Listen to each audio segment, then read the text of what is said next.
All right, we are live. Today is January 25th, and it is officially this is the last Sunday of January. So if you didn't know, you didn't know. But today, what do we usually do? Well, on Saturdays, we do the live, where we just sort of enjoy ourselves and we talk about craft and sometimes business. But every Sunday, we do the Write a Book with Me series. That's what we do. We're here. We're here to have fun. We're here to kick some butt. And of course, you're always welcome to ask questions while I do what I do. And what is it I'm going to do? Well, I'm going to tell you. If it's your first time here and you've never been here before and you're catching this video and you're like, what is this? Well, the details are in the pudding. We're going to be writing Thomas J. Bellezza's writing process, which is me and my process. I'm not saying this is the correct process. I'm saying this is my process and the way I approach writing. Um, Oh, look at we got a Ciao Bello Emma, and we got someone from Kick. Welcome, welcome. So if you don't know, I've been doing this for quite some time. We are on episode 55, and as you can see, we've already done the first 9 steps of the process. So you could always go back and watch the series, especially on YouTube. And we've done some brainstorming, character arcs. We worked on the short form outline, the extended outline, so forth and so forth. And we are officially on the first draft, which is where we're just writing the prose out. We're not going too crazy, not going too deep. We're just having some fun. So we're going to get to that. Before I jump into the prose, for anyone out there, we do have a poll today. What is your show don't tell kryptonite? We have internal character emotions. We have character physical descriptions, and then we have world building and setting, and of course we're ending on action and fight sequences. If anyone's read the 20th chapter of the Death of the King series, well, the Death of the King book, you would know that chapter 20 is an action and fight sequence. I do love writing those. More importantly, let's get into it. We'll talk about the poll at the end of the hour. What do we got here? We got some talks. Hey, Afghani, what's up? This podcast sucks. Watch mine instead.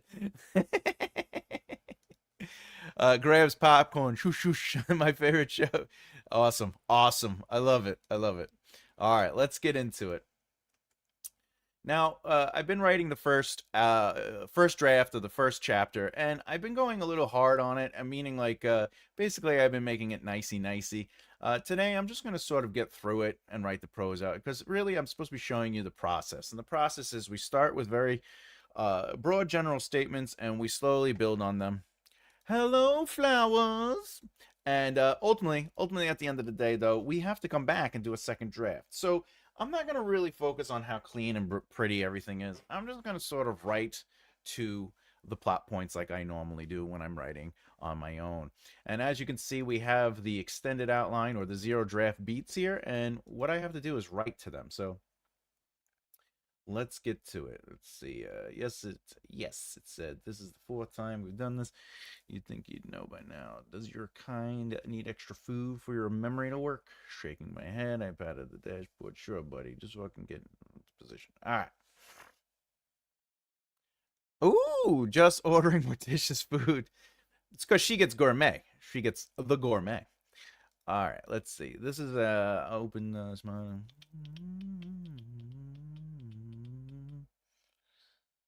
All right, ship into place, guiding the device into its port. Okay.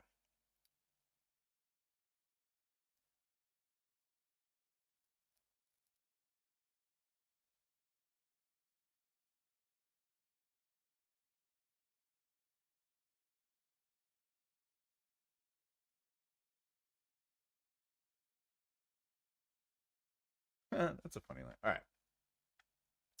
What's up, Malos? All right. Let's see. The ship moved into position. Letting the stabilizer. Let's drive us into place. The device. All right.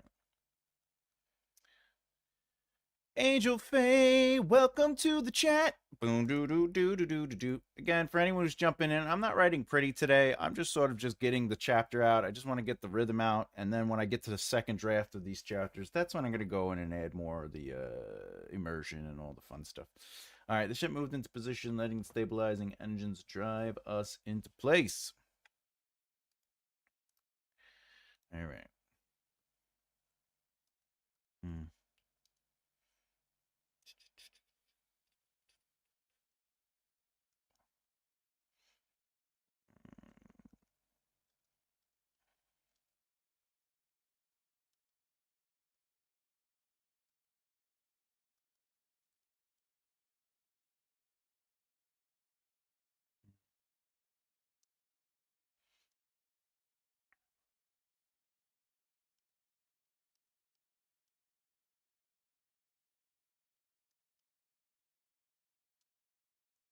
All right. Okay, so. All right. Okay.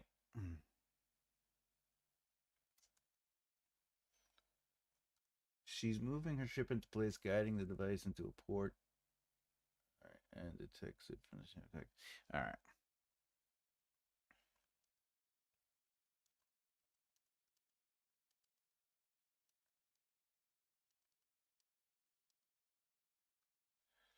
All right.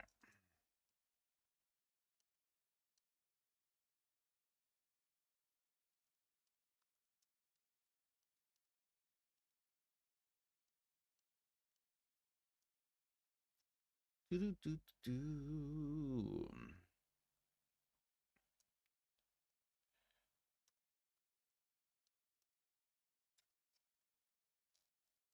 All right, so I'm just trying to get to this part right here where we are playing with these three beats. I want to get this little beat in there. So the buttons aren't working properly to disengage. Okay.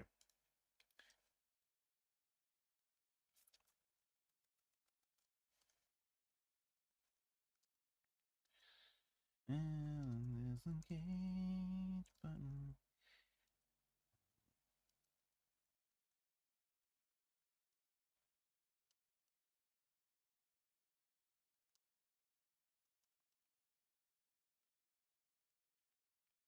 One second. It's called the bow, right? Oh, the ship. The bow. Don't beat those beats too much. You got to beat them a little bit. You know, you got to make sure they're paying it. They're behaving. You know. All right, I press the disengage button. Unlock.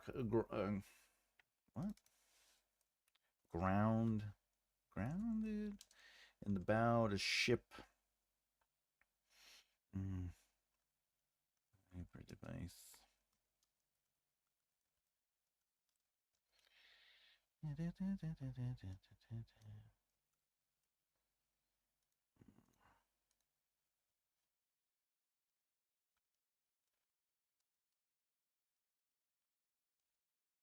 All right.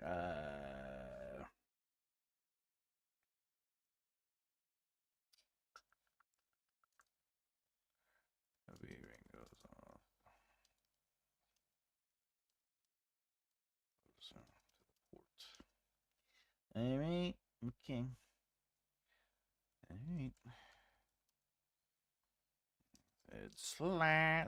Present pushing on the button. Nothing came from it. More alarms. Annoying proof. We have purchased. Ship.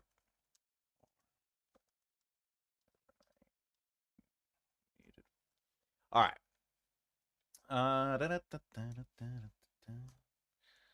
Right.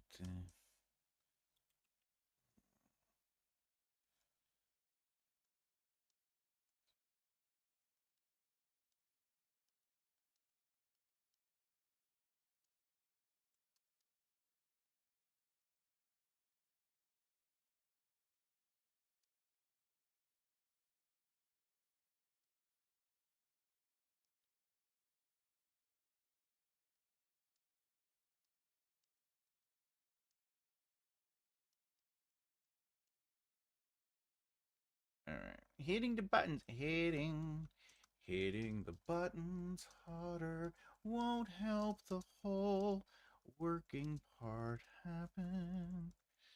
Gentle, loving, be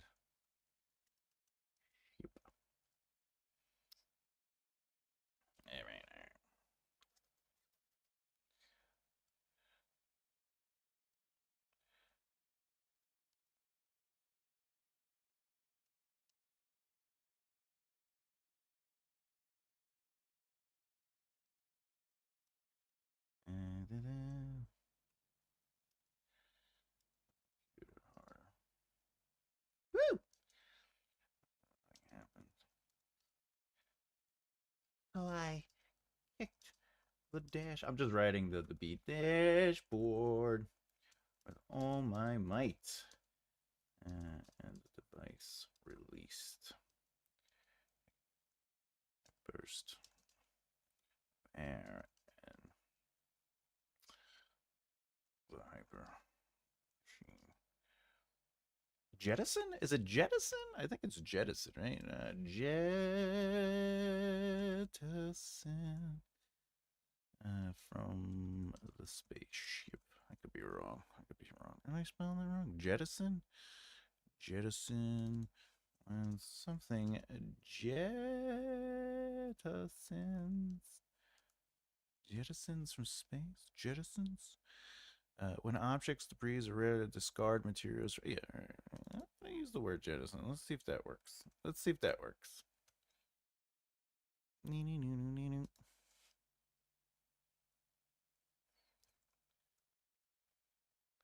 Jettison from the ship. Why do I feel like this is not how you spell the word?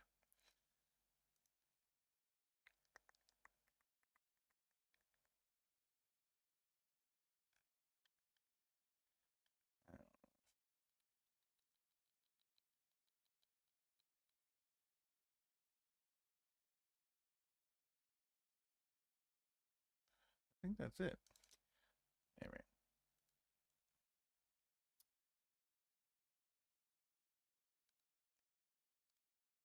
No, I don't know. This is the part I don't like. I'm dumb as I've never seen Superman and forgot that kryptonite meant the opposite of what I thought. Oh, my answer is incorrect. That's okay. That's all right. You could tell us in the description, and we'll be happy to accept the answers. It's not like you get in trouble, It's not like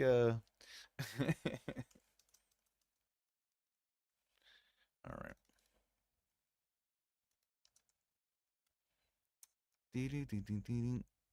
Oh, it's called atmosphere. No, that's not materials causing the dream. No, I don't want. I want jettison.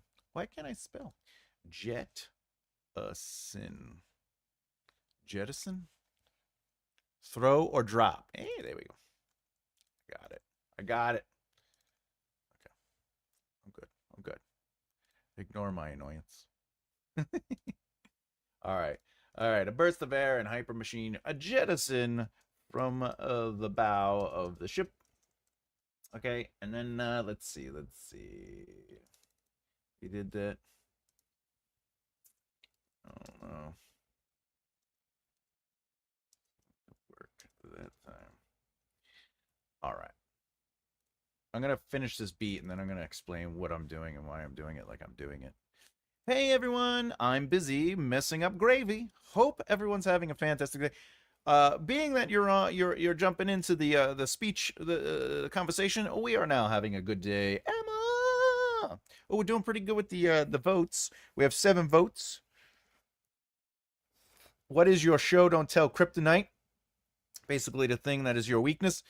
Internal character emotions, character physical descriptions, world building and setting, or action and fight sequence. I'm about to cook Emma. You're gonna cook Emma? Should be gravy too. Everyone's having gravy. How was everyone's what was it? Burns Day? Burns Day? All right.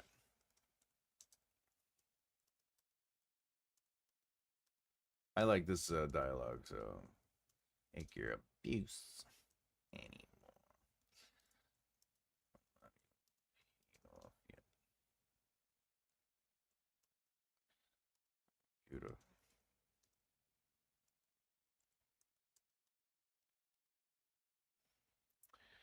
Burns. That was it. That was it. Ooh, an arm flex. That hurt. Burns night is really tonight. Oh, oh, because it's Sunday. Sunday, Sunday, Sunday. All right, so let's do a little conversation here. Let's get into what I'm doing. Oh, wait, wait. Let me get this off. Let's just get this into the float it off. Fucking place. On the port. Computers. Stopped beeping. And on the screen. The HUD screen. Is it HUD? HUD screen. A noticed. Notice. Blinked. All right. Again, I think that's how you write, right? HUD screen. HUD screen, right? Or is it just HUD? Yeah, it's HUD. Head up display. HUD. I knew what I was talking about.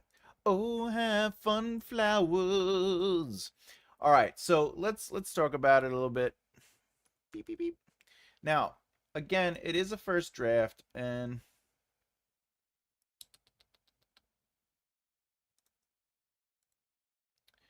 do this check here.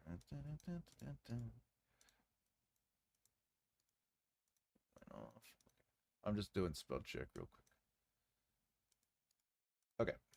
Now, this is the thing with a first draft.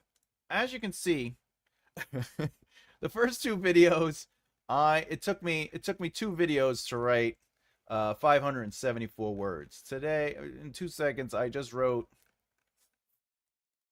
275 words. Okay, so the reason is because when I'm writing the first draft, this is really how I approach it. I try not to think too much about it. I try not to think about like how pretty the prose are. I try not to worry about immersion, though. As you can see, I did add a little bit where I wrote, you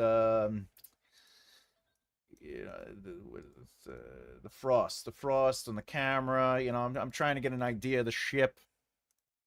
Hey, Hannah Hunt just came on visiting with my mother. Well, you tell mommy we all said hello. But the goal isn't necessarily to make it perfect or pretty, and this is what they mean about just getting it out. I'm just trying to follow the rhythm. I'm trying to add some beats leading to the plot points that I have, you know. And sometimes I'm just going to repeat what I wrote because whatever. Because when I get to the second draft, that's when I'm going to go into the detail. That's when I'm going to dive into the immersion. That's when I'm going to clean things up a little bit. I'll expand on stuff. I'll adjust or play with the dialogue. But for me, I want to get out the words, you know, on a first draft. And that's why I'm not sitting here like I did the first 2 videos where I was like, I mean, this is almost polished. Like, I spent way too much time on that. You know what I'm saying? For a first draft, at least. Can you do it? Yeah, sure. You know, do whatever you got to do.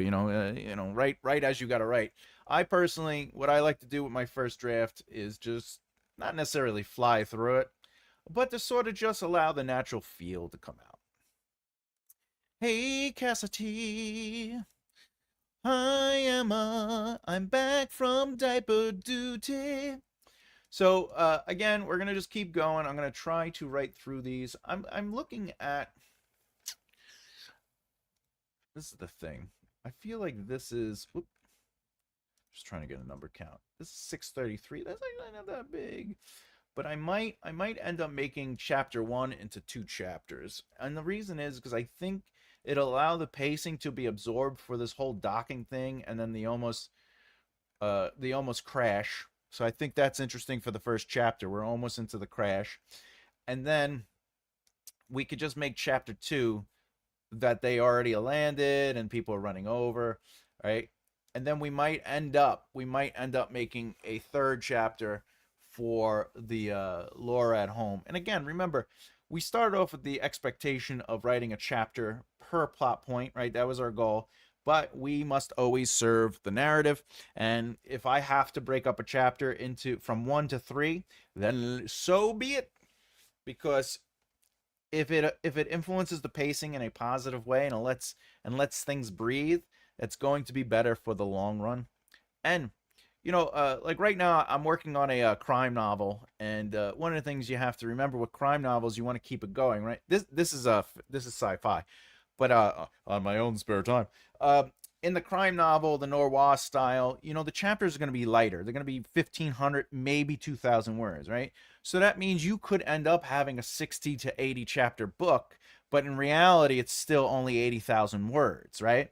The thing is, the chapter length has to serve the purpose of the chapter. Could I make the chapter all three scenes? I absolutely could, but from doing this a long time, I'm predicting that I'm going to have to break it up just because. Hey, Angel. All right, let's get into this. Hmm. Oh, that wasn't hard.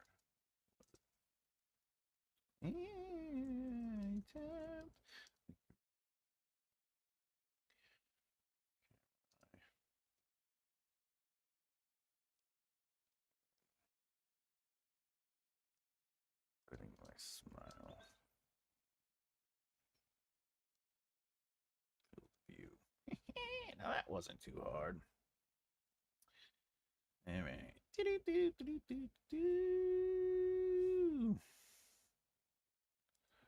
Another alarm. Eat in the background. What now?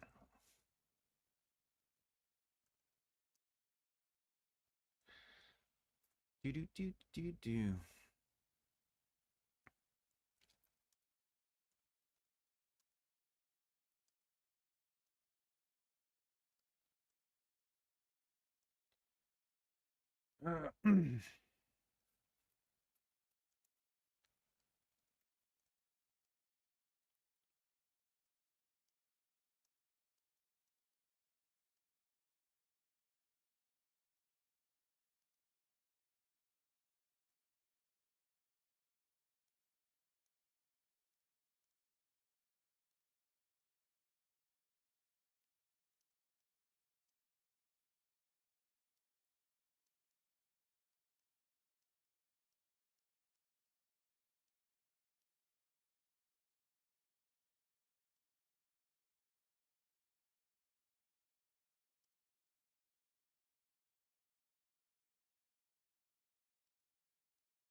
Right. Okay. All right. So a couple things here that's going on. I'm basically writing to this, right?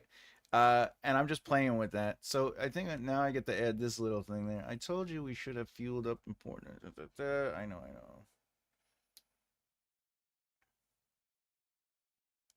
That's kind of fun. I also been doing more character notes in another notebook and more world building as well. That's fantastic. Congratulations. I have an and antagonist that's called the Whisperer, aka the angelic be the Whisperer, by the way. Fantastic. Fantastic. And every so I might have always have a backstory, right? Always have a backstory. All right.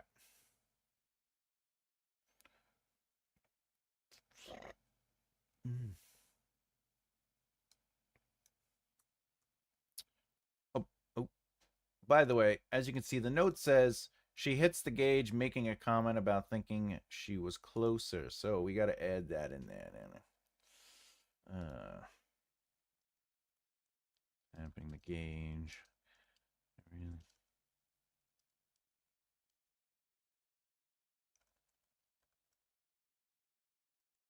And now I could add this little funny back and forth.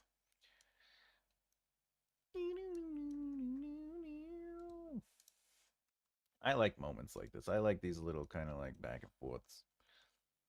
Beep, beep, beep, beep. I like that dialogue. Okay. I had a strange urge yesterday to watch that episode of Doctor Who with the aliens that what whenever you don't see them, you forget about them. You know what's funny about that? There's a character in X-Men called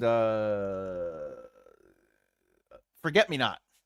And that's his superpower. Basically, if you look away from him, you forget that he exists. So Professor X is the only one that knows he's there because he put a psychic reminder in his own head. Uh, so that's how he knows. But that's a fantastic thing. Like, you know, like you just look away, like, where are the aliens? Oh, speaking of Forget Me Not, by the way, Flowers might enjoy this.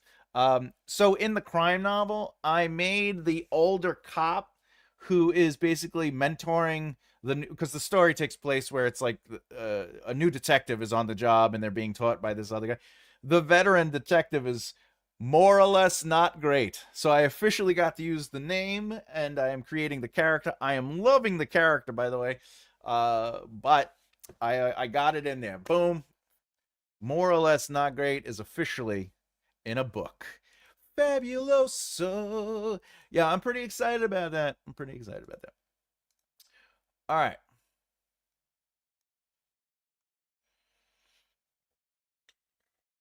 So here's the beat. Let's see what it sounds like. Not that, again, as a first draft, I might actually write out the whole scene, then go back and read it. Not great. It depends. It depends. I spelled it how Flowers said to spell it. I have it in the sheet. So normally I wouldn't reread this until I finish the day, but let's see. What now? For fuck's sake. Low fuel, low fuel. All right. So this is it a sci-fi crime novel? No, it isn't. It's a fantasy crime thriller noir. So the way I'm working it is the crime novel takes place in the future of the epic fantasy saga that I'm writing. So the epic fantasy saga takes place a long, long time ago. In a galaxy far away. No, a long time ago, and it's basically modern time. So it is a city and stuff like that, but it all takes place in the same fantasy world. So I had fun with that. So this beat, what am I doing here? If you notice, I have sort of narrative and then I have dialogue, right? And what I'm trying to do is it's sort of like that inner narrative that people have, like, what is going on? What is going on? And then like you kind of have to say it out loud. So it's like low fuel. Could you have told me before we left Planet So-and-so? Right? So is it the tech? No, no. Detective Devious would not be alive. His name is Detective Richard Roosevelt. Come on. How noir can you get with that? I wanted to try to keep the fantasy element is the more or less not great. And there's another character, there's a couple of characters in it, like a James Booty is a patrol officer that's friends with Roosevelt. But I wanted Detective Richard Roosevelt to feel more modern, and then I gave like a more fantasy element to because I want to like mix the two. So far, everyone likes what I've been the idea of it. All right, so we're gonna see what happens with that story. I started reworking my superhero novel to include more slice of life elements. Love it. There will be cosmic elements, but it has a blend of character moments and interactions with people. I love it, more or less. That's fantastic to make it feel like a comic book. That's awesome. Awesome. May I suggest one thing, but you don't have to take this advice. But um, for those more, and by the way, I do love that you're thinking like that you're thinking character. We call them slice of life or mundane moments. But the idea that those slice of life moments stay within the movement of a narrative actually will benefit your full narrative more than if they sort of are asides and aren't moving anything forward. And yes, character development technically moves stuff forward if it is directly influencing their arc, but if it is just character development, as in we are learning about them, not so much. Remember, plot, character development, and world building is very important and essential in you writing your sentences and your prose.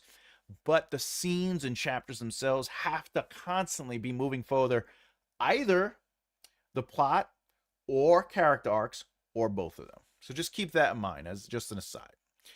Is that a harem one? Is that the harem? No, that is not the harem one.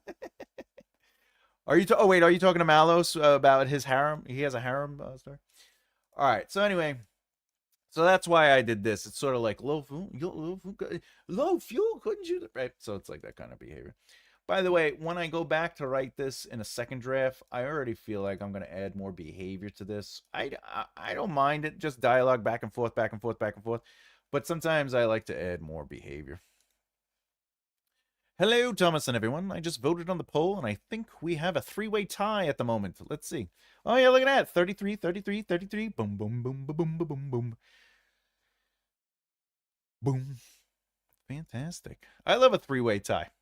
I forgot if it was Malos or someone else. I don't know, but there's nothing wrong with a harem, you know? All right. I mean, there is. As you wish, my liege, it said.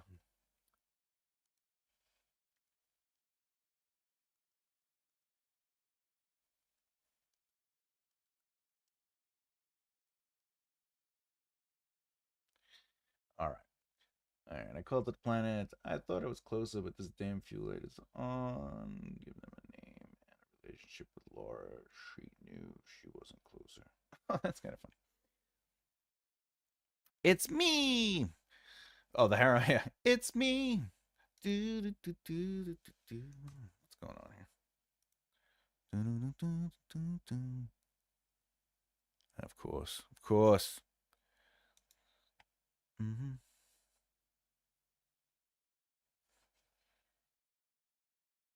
Fight scene. Did you select fight scene? You should select fight scene. All right. Okay, let's keep it going. Let's keep going. All right.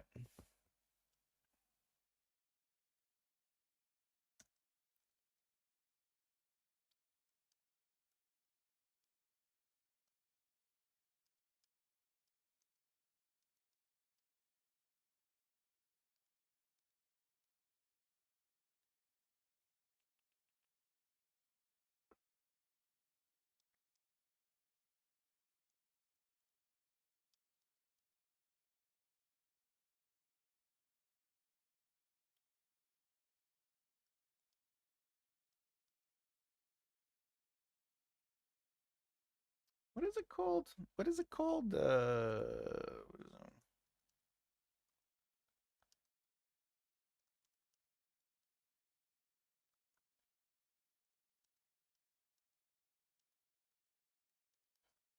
is it? What is it called? What is it called? Oh, air, control. Okay.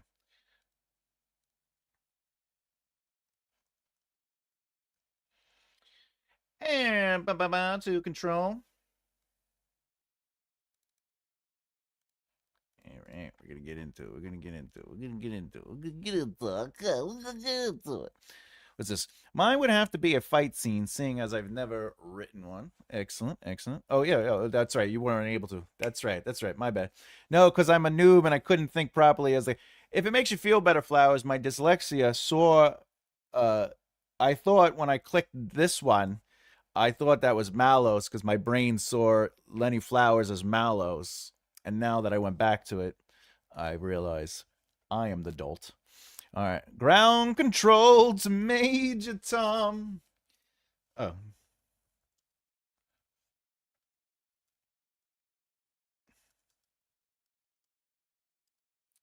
All right. Or I should say, name of main person she talks with. I'm about to write a scene where 5 women are about to get hit by. Ooh, that sounds electrifying. Hey yo. Hey yo. Yeah. Thank you. I'm here all weekend, everybody. Please tip your wait staff. I would say character descriptions and world building. Yes, yes, that can be because character descriptions and world building, they could both very much end up feeling like asides or just description for description's sake and not feel like they are moving through the narrative. So I completely I understand that. All right. I have absolutely no time for you. You know that?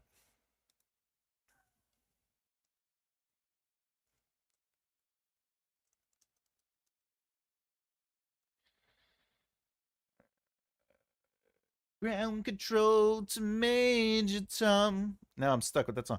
They will survive as each one of them are the MC. Oh, that's good. Well, now we know. Now we know. It's no surprise. No tension. All right. Let's see.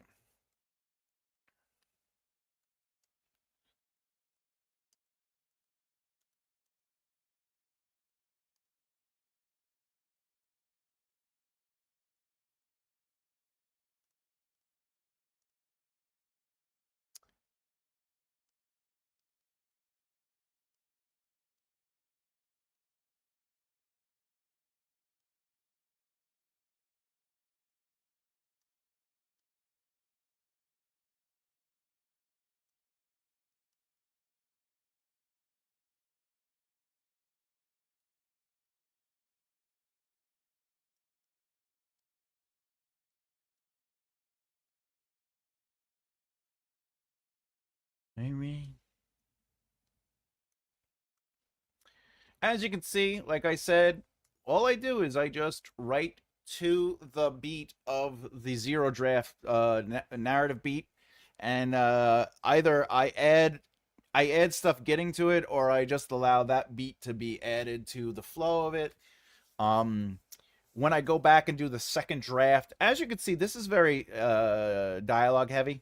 When I go back to the second draft, that's when I'm going to go in and it's going to look more like this. It's going to have a little bit more movement to it. It's going to have a lot more character, definitely immersion. There'll be thickness to it. Yeah, I'll still have the back and forth dialogue because I want to keep it a little smoother and cleaner than like epic fantasy and like third person limited. But at the end of the day, right now, as you can see, I'm just getting through the scene. In fact, a lot of this might be streamlined and slimmed down. Like, for example, they basically have the same spat twice, so I might adjust that. You know, I might kind of incorporate it a little bit more.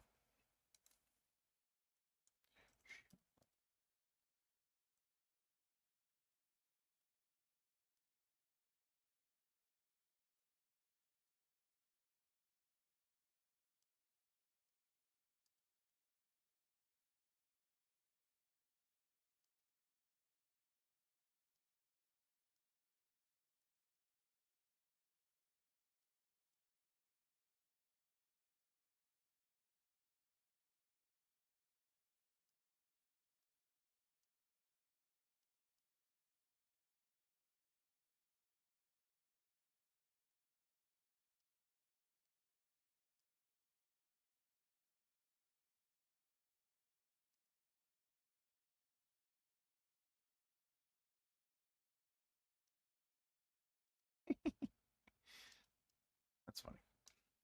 Sorry, I laugh at my own stuff sometimes. What do we got here? I drop feed character descriptions. I haven't really introduced much surroundings. That will come in the next edit. Yeah, you know, as long as that's how you approach it, you know, every edit should be adding something new, something. There are surprises and secrets in this series. I like it. I like it. Oh, I missed a whole bunch. I'm sorry. Let's see what do we got here. Ground control the Major Tom. Mission successful. Oh, all right. I didn't miss too much. Excellent. All right. Do do do do do do.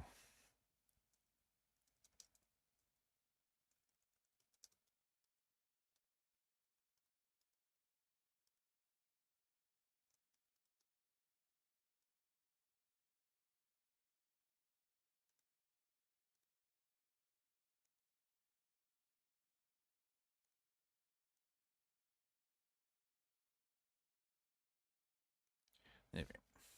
Where oh where?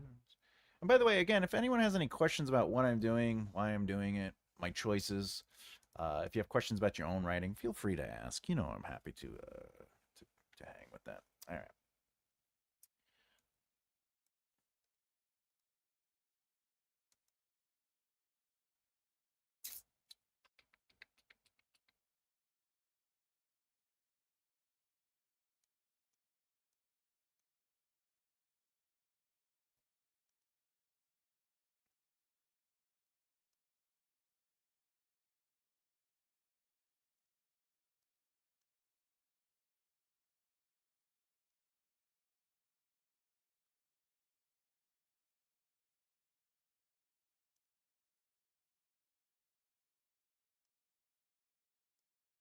Okay. Okay.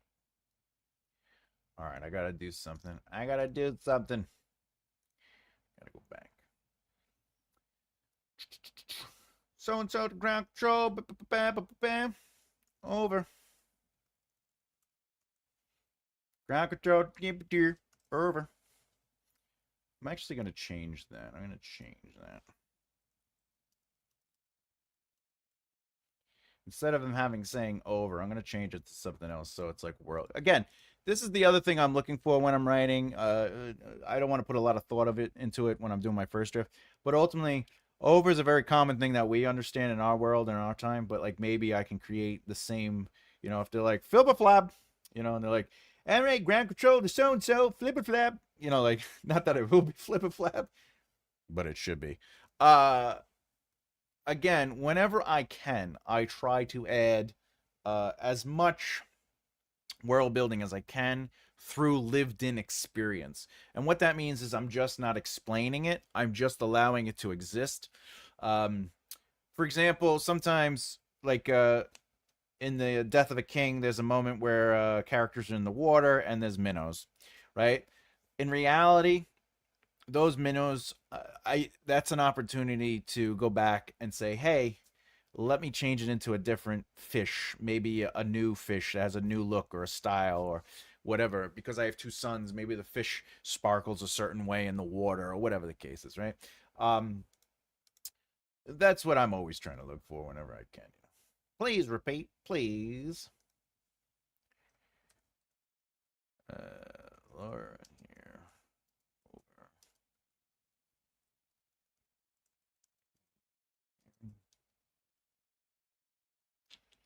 All right, okay.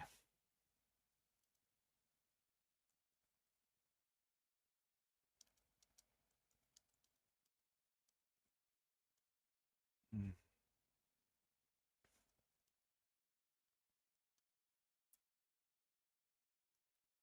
Yeah, static.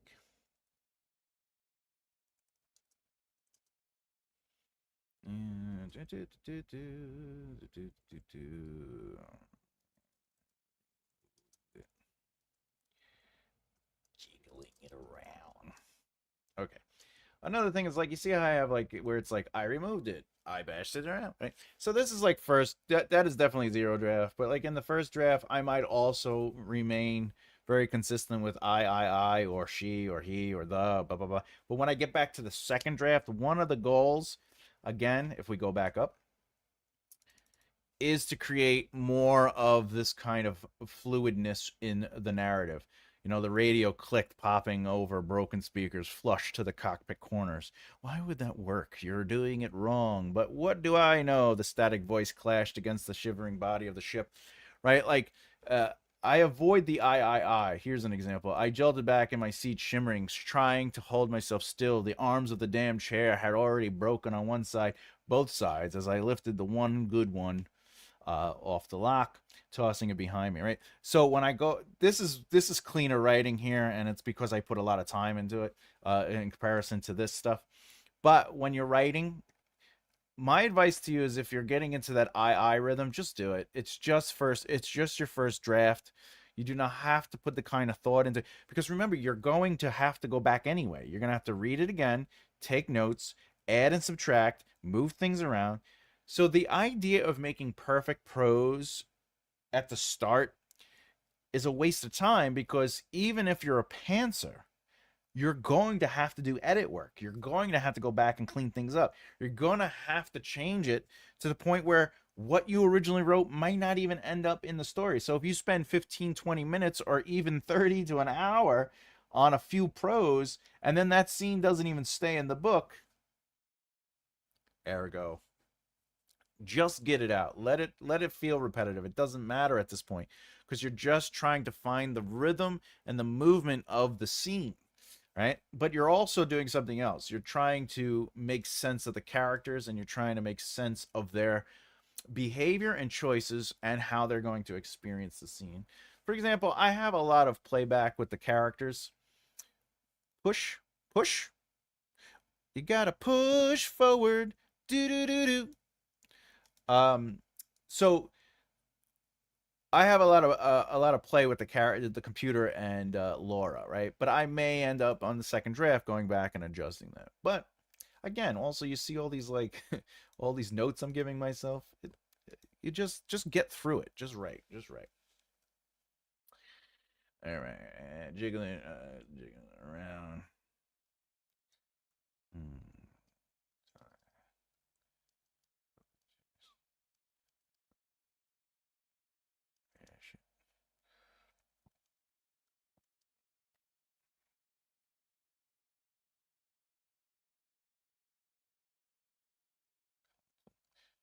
Console. Console. Console.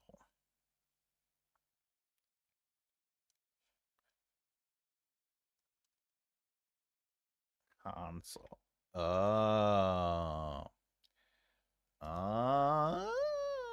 Okay. The console. Okay.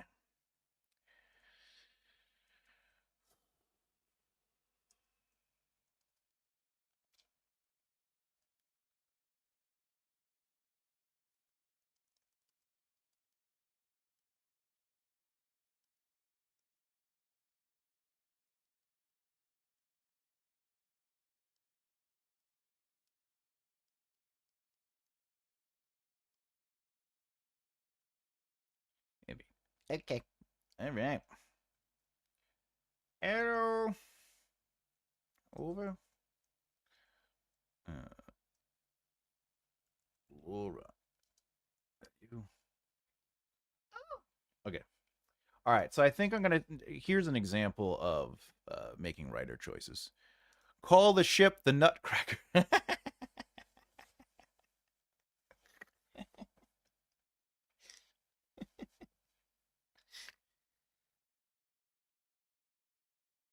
Where? Do I not have a ship name?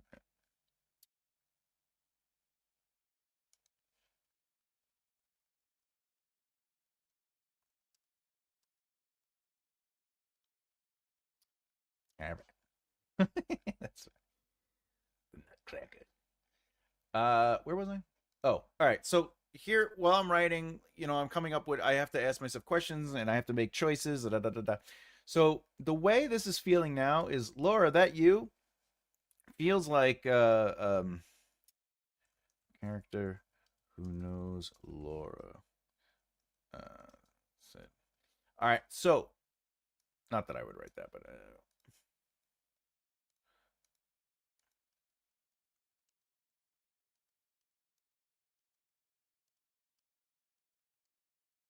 see, I'm leaving notes to myself for edits later because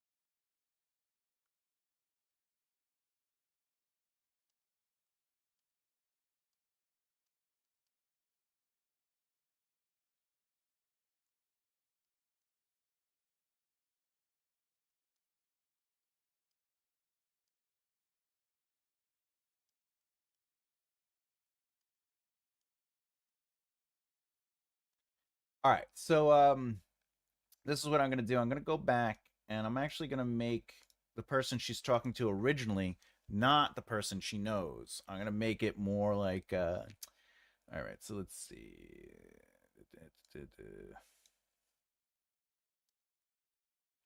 I'll just have him say ground control.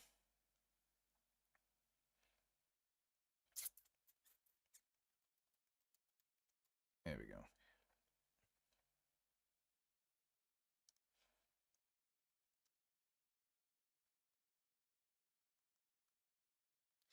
Ground control to Major Tom.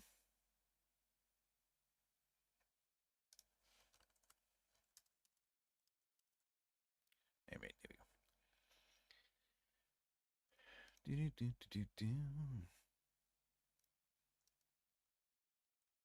Just do that for now. I roll my eyes Held up two fingers. All right, here's an example. Instead of me saying held up my middle finger, I'm creating world building by saying holding up two fingers up to the camera.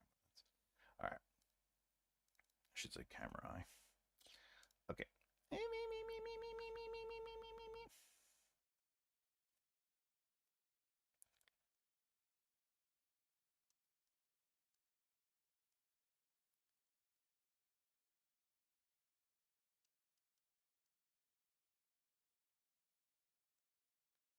Staticky.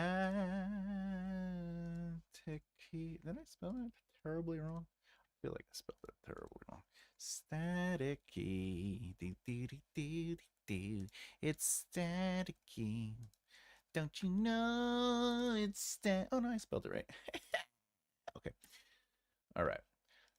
Here we go. Here we go. Yeah. These are ellipses are just to show that it's breaking up. Fuel is gone. I need a landing spot. We're gonna die. All right, that's fine. I'm gonna leave that. Let's get that up there. Boop. Let me get this here, and then I'll clean it up a little bit. All right, let's see. We're gonna die. We're gonna die, aren't we? The computer said, I don't want to die.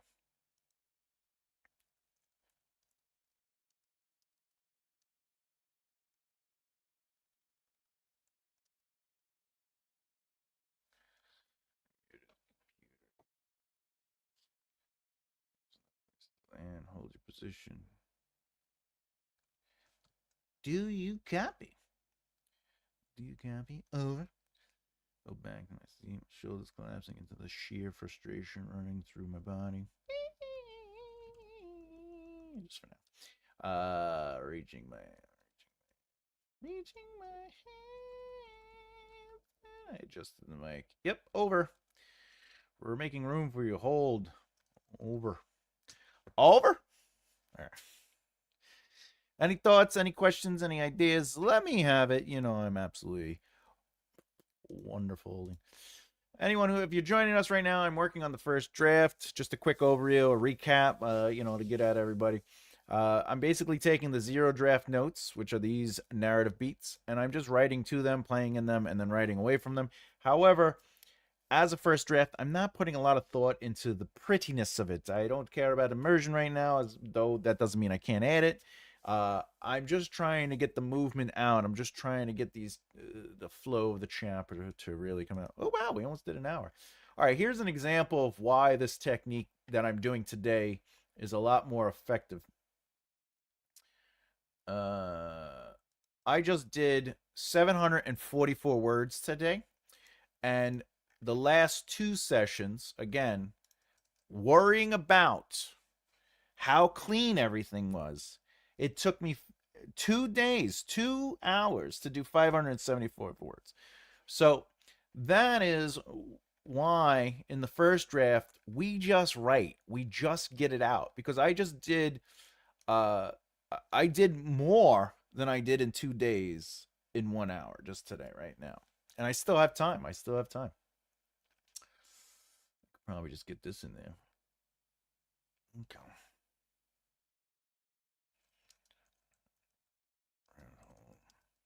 Chair.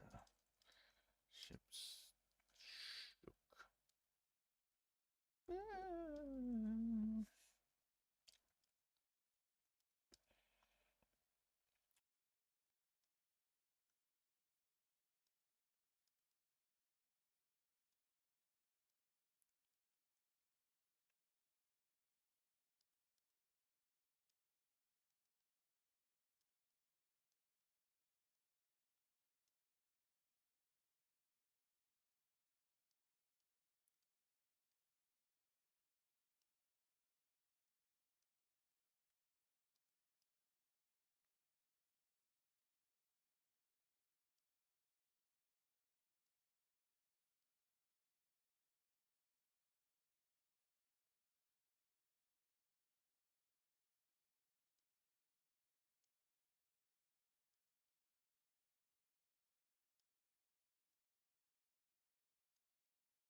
It's a galaxy far, far away.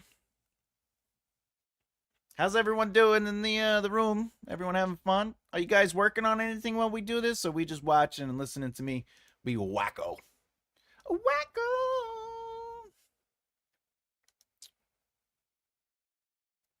Oh, that's why I said, oh, shut up. All right, oh, I muted the computer there. Okay.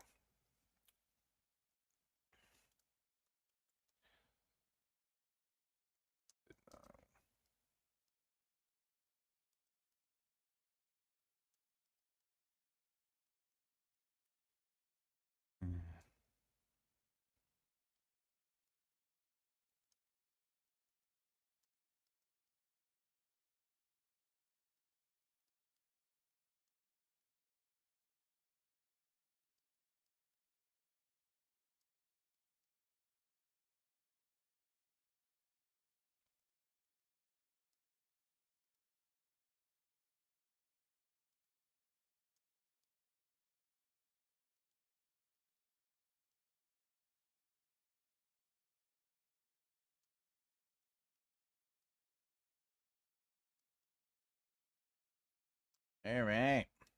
There we go. What we got here? A little of Channel 12. Well, cooking. Hey, can't go wrong with a little Channel 12 telling us about the weather, I'm sure. I'm sure. Having a great time watching. Gonna write some later. That makes me happy, Sean. I love hearing that you're gonna write some. Woo! Woo! Glad you're having a good time too. And by the way, Sean, and this is for everybody out there. As you can see, I'm not worried too much. This is how quick I write. Because I'm not thinking about the prettiness of it, and I'm just sort of letting my brain go where it needs to go to move within the beat. That's what's guiding me with the outline. Like, I'm just taking the beat itself and just kind of playing with words. It's when I get to go back and do some note taking and some editing and the second draft and then the third draft and the fourth, right? Because I know in my heart of hearts that I'm going to be working this stuff a lot, even up to line editing. So the minor details that, and I assure you, I do fall back to this. I did when we first started, the first 2 days of doing this first draft. The Not necessarily the ego in a negative way, like, oh, I'm better. It's the ego of like, I want it to be good, right? That's what I'm talking, like, that I want it to be good ego, like, I want to be able to write the best I can. But I sometimes I have to remind myself, like I did, and today I came on strong. I was like, I'm just gonna write, and I had to ease that ego and remind myself, look, it will get there, but I have to allow myself to work through the process that works best for me to get to the best version of what I like to write. I mean, for those reading Death of the King right now on Patreon, the scribe tier, you know more than anybody that the short form outline, the extended outline, to the zero draft, to the first draft, to the third draft, they are not the same thing. These they evolve. The prose become more vibrant. The characters become more purposeful. Scenes completely get taken out. New scenes get completely put in, and that's the reality of writing. Writing is not easy. It's about, or actually, what I should say is, writing is easy because anybody could write Sarah Met Chris. But being a writer is the part that comes after you get the words down. Being a writer is the hard part. That's the asking questions, making choices, deciding what you want to have on the page and not have on the page. It's about trying to figure out what works and doesn't work. It's about, do I keep this scene or don't keep this scene? So I'm actually very happy that I'm doing this series because I know this is something that not only do I struggle with occasionally, but my clients struggle with, and other fellow writers, especially when I was in the industry, struggle with. Sometimes they couldn't get through 2 or 3 pages for a screenplay because they'd be stuck on trying to perfect it. But in reality, it is just about getting it out and then doing the work. Jim, hey, thank you for jumping in. Watching to absorb learning process, applying much of this to my first real outline for a story. That's fantastic. And listen, if you ever have questions while watching on the live, or you can reach out through my my website and stuff like that, know that I'm always available just to help out, just to answer a couple questions, whatever. There are people that sit in this talk, this live, that know that I'm very very much giving of my time, because it's all about community. It's all about elevating and celebrating. But thank you so much, and I appreciate that kind of feedback, and I'm glad this is helping him. All right, let's get into it. Should we? Let's just get this little bit, and then we'll call it a day. We'll call it a day. The computer took over during the. Okay.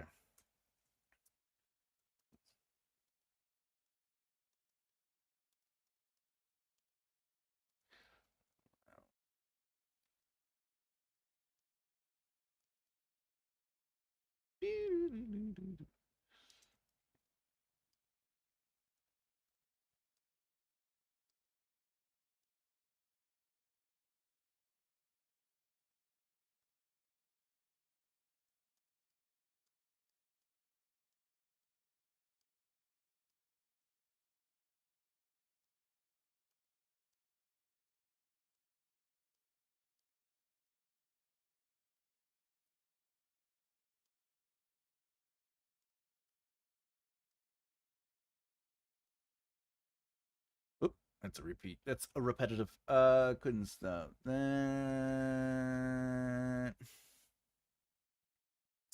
Oh wait, the red light blinked several times. Actually pausing, turning bright red. Now here's an example. Uh, a lot of what I just wrote in that sentence, I wouldn't traditionally use. So, for example, I would get rid of the eventually ly, and I would definitely get rid of then.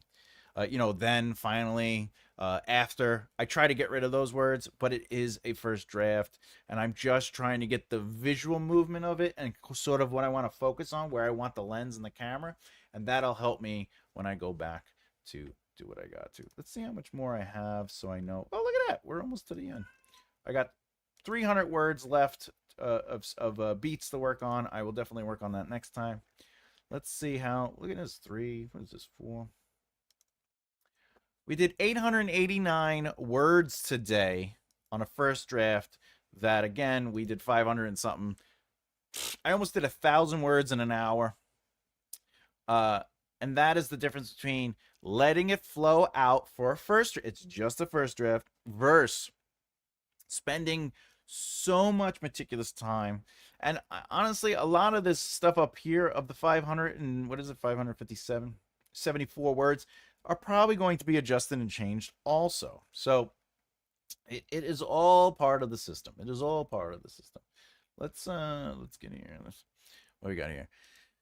Don't forget to press the sub, like, join, and comment. Yes! Remember, you got to bloop that beard and bloop that like button. Yeah. Yay! 889 words. Yeah, we kick some butt here. By the end of the stream, he'll have it. Well, I'm going to stop now because we did an hour, but I'm going to just kind of read through it real quick and just see what it looks like here. They don't often tell you about the dulling sensation that comes from flying in the flashing lines of distant stars or a ship shaking in the clatter of chaos, even the bruised backs and arms smashing about in the flight deck. Still, one stop to reach distant planets, even the 100th stop. This would shock the minds of the uninitiated, as it should. You get used to it. I did. Lights blasted, pulsing red in time against a loud siren. Is that bad? I jammed 3 buttons down in a row. That didn't work. The radio clicked, popping over broken speakers flush to the cockpit corners. Why would that work? You're doing it wrong. Why? But what do I know? The static voice clashed against the shivering body of the ship. Right. A little help? I had no time for it. Smashing several buttons in a row, I bruised the curl of my fist on the metal. Which one shuts this damn alarm off? If you stop hitting me, I'll be happy to tell you, Laura. I jolted back in my seat, shimmering, trying to hold myself still. The arms of the damn chair had already broken on one side. Both sides. As I lifted the one good one off the lock, tossing it behind me. It's an old design, the voice popped in the ship. I know the ship's old. I need you to stop what's causing the alarm. The voice cleared a throat. We're coming in on the planet, and the old model design of the hyperspace device is shite. You know what? It had to be one of these, right? This one. It's stuck a bit. Oh, wait. Oh, yeah. You know what? It had to be one of these, right? This one. It's stuck a bit, the level refusing to move. I gave it my all, yanking it towards my chest. My hand slipped from it, but not before it cracked out of position as it pulled down and my body flapped back into my chair. The ship vibrated and something deeper inside the walls cranked in a desperate banging. My eyes took a moment to adjust, the alarm switching out of a heavy beep and into a quiet hum over the emergency red light. It swelled over the cockpit. Ooh. I caught myself before the engine thrust in reverse, drawing a seatbelt over my shoulder. A piercing, high-pitched scream swallowed the thrust of a hollow, metallic groan. You didn't get us killed that time, Laura. Why didn't you tell me it was that lever? How else would you learn? Learn? I had to stop myself from smashing the ship more. I still needed it to get me back down to the ground. Learned. There's a chance I might have to reboot her. I bet that would adjust her attitude. I pressed down a single button. Yeah, this one's stuck too and needed a bit of effort. You need a cleaning or something. You need a cleaning. The shower's not working. You're just old. I'll have you know that I am a reliable ship, and I stand by that. How about we get to to docking these damn hyperspace things? Can you repeat yourself? I'm having trouble. I said, could we dock these damn things? Are we close enough to disengage? Yes, it said.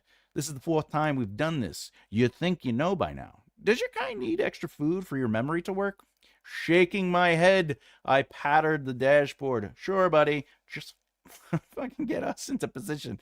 The ship moved into position, letting the stabilizing engine drive us into place. A blast of air blanketed over the sheet. The ship leaving a frost on the camera lens.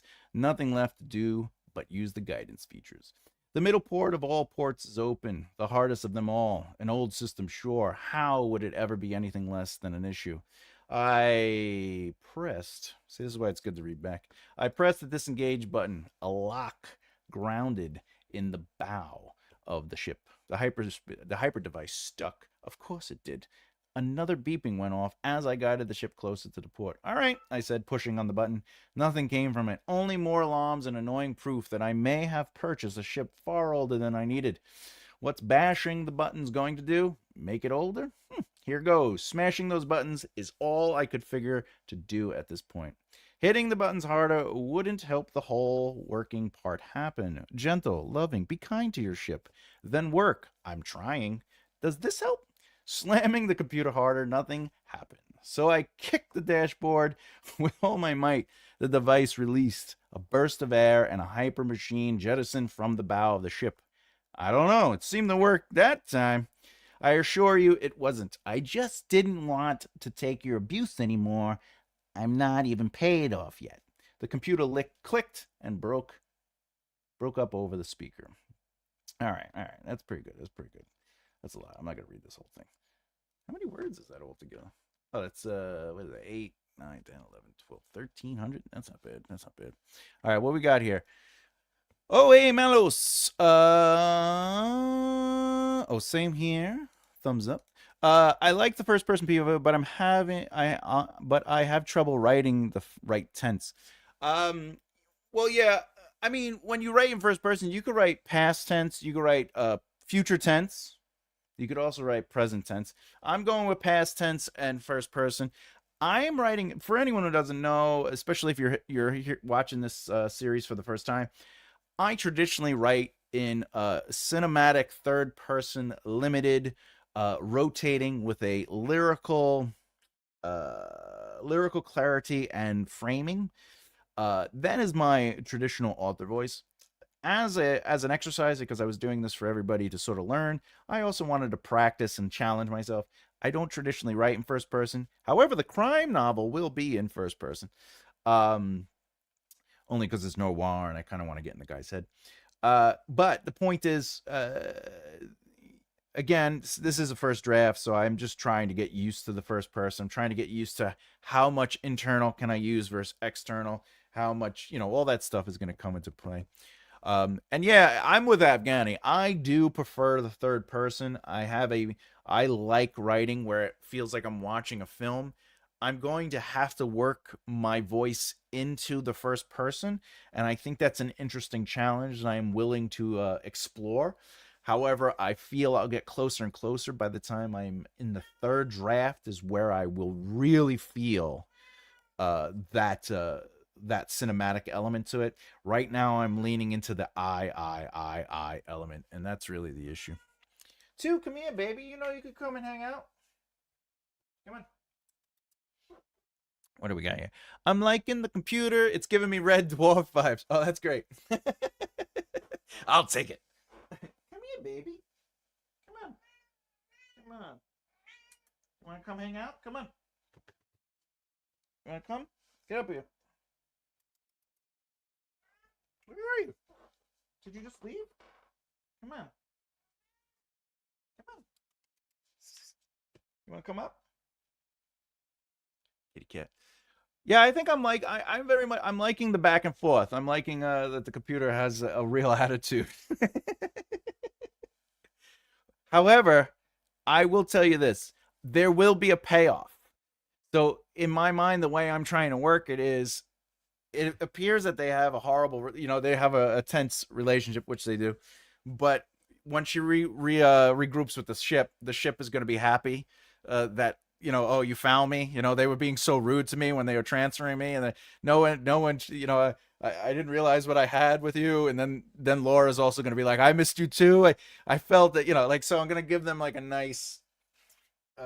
We're going to pay off the behavior. We're going to pay off the relationship. Therefore, giving the relationship an arc. And remember, every relationship in your book is technically a character arc. It could be flat, to like a mother-daughter or mother-son. Their relationship could be flat, meaning like the mother is who the mother is, and the son or daughter is who they are with that relationship. But it is still considered an arc. This is an example of me just trying to make it will be a growing arc. All right. Okay, here we go. Let's get to the top. Do, do, do, do, do, do. All right, there we go. There we go. What's going on? All right, I'm back. I don't know how much we heard or we didn't hear, but I'll tell you this much. I said enough. All right. There we go. Boop. Sorry about that. I don't know what it is. I gotta really look into my computer. It's being a putz. But what if anyone missed that? Basically, what I was saying was, I'm gonna pay off the behavior. I'm gonna pay off the computer and their relationship. So by the end, it's gonna have this moment where, the computer is like, I feel so bad, like I missed you, and like the people who transported me were horrible. I didn't realize what I had with you. And then Laura's also gonna be like, oh, yeah, I miss you too. I felt like part of me was not. So I am gonna pay off the behavior. I'm gonna pay off the relationship. And what I was saying was that every relationship in a narrative creates it creates an arc, a character arc. It could be flat though, like my example that I use, because I feel like I feel like I froze and vanished. The mother-daughter, mother-son relationship could be flat. The mother could just always be the mother, either supportive or whatever they are, and then the child could be whatever they are, and it just never grows, but it is always constant. But it is still an arc. Every relationship creates a sub arc or a subplot. Yeah, I prefer third person when I actually write. Yeah, I do too. I think it's definitely comfortable for me. I like but it is also good to practice other styles and other versions, just so you can kind of get used to ideas. You could approach your writing in different ways. I've gone back to first with the whip. I like sitting in the head. I think sitting in the head has its benefits. The only thing I'm finding for myself right now is I don't want to get too caught up in the head. I want to find that nice balance where the internal doesn't necessarily overtake the dialogue or overtake the external. I want to maintain movement, but I think that's something I will discover as I continue to work through everything. All right, there we go. There we go. Let's get to this.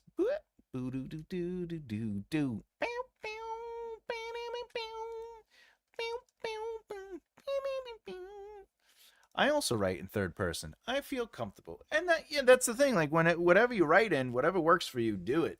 I'll always be the defender of try though. Try.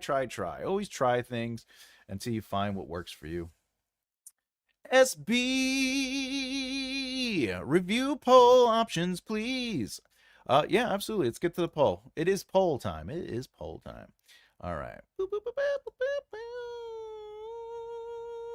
boop, boop. All right.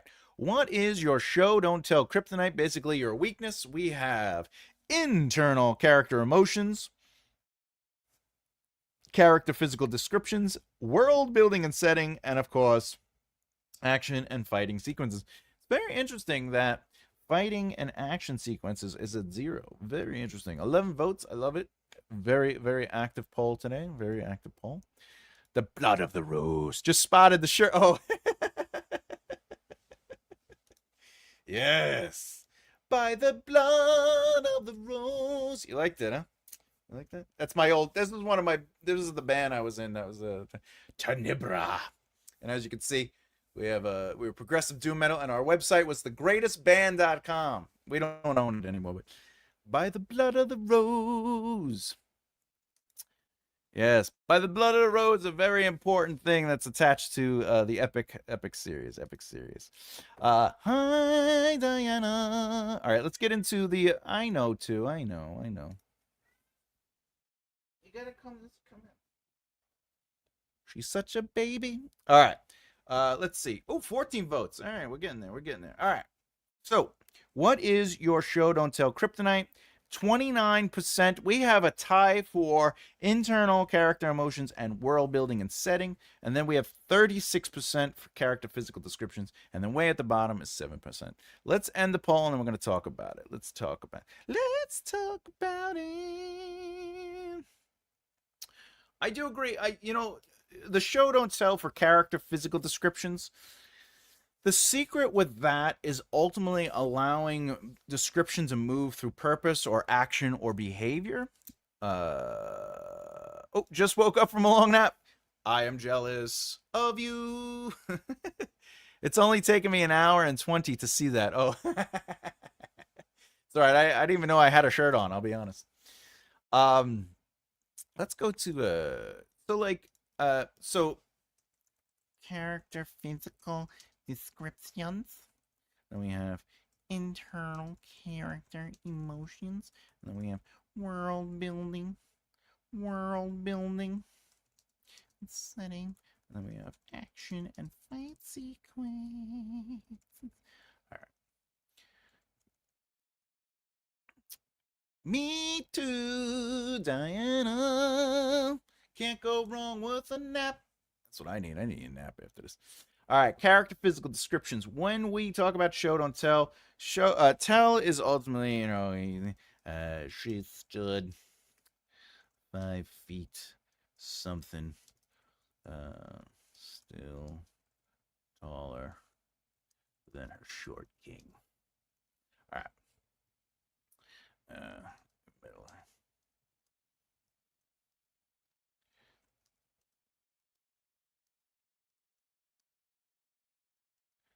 Okay.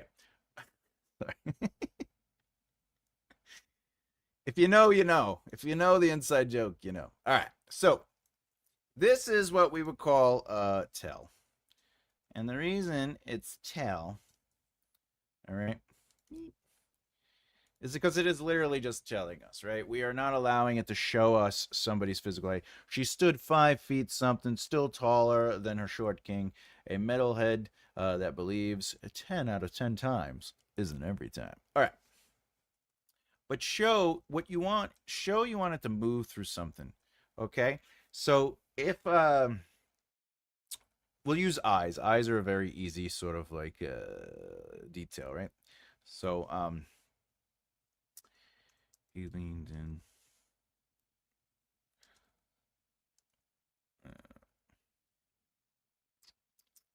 My green. Oh, it flickered in the candle.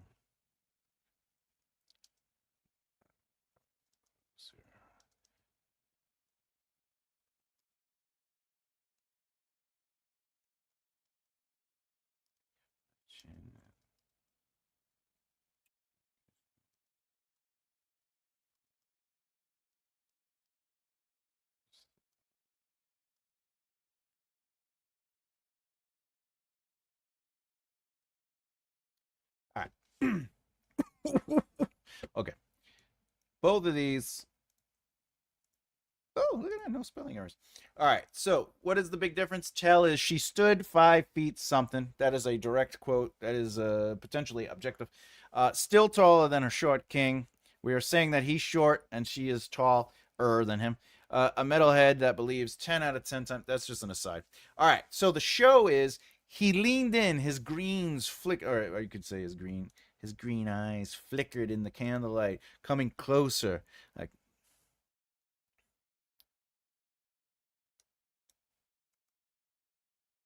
boop, boop. His beard. Actually, you know what I could do? All right. His beard tickled my chin as he kissed me, pulling me closer into his thick arms and shirtless chest. So we are describing the gentleman. The gentleman has green eyes. He has a beard, and he is shirtless, and probably is muscular, right?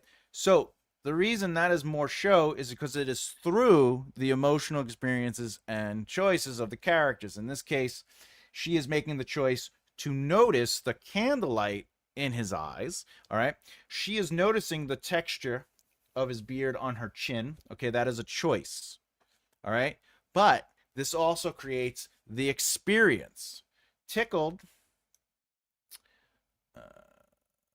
Flickered. Kiss me. I would probably change closer in the second time. But all right.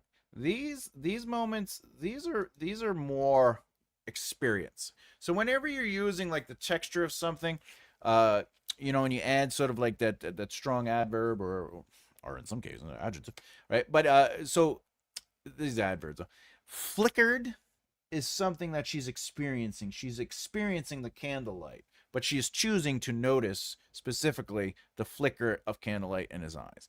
So that's why that is considered showing, because it's more internal experience, uh, taking on the external, right? This could be more telling if I really wanted to, because she said 5 foot something, still taller than a short king. Black hair, a long nose. So if I just keep describing it, it's just telling. Anytime you're just describing it without it being directly connected to something, specifically the experience or choice of a character, it just becomes telling. It's just, hey, you need to know these things. Let's go into internal, shall we? By the way, if anyone has any questions about this, please, for the love of God, feel free to ask.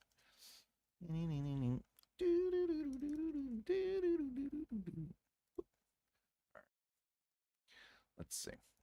Internal. All right. This would be telling, the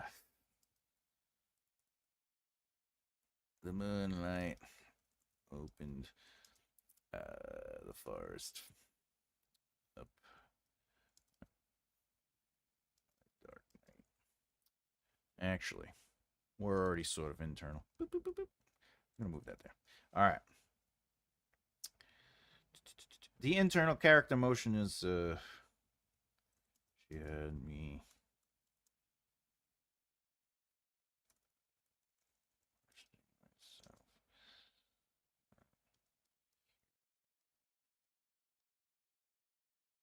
She had. You could even. We'll do a third person. He had him questioning himself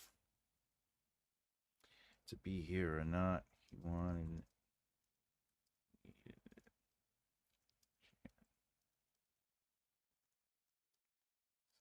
First time.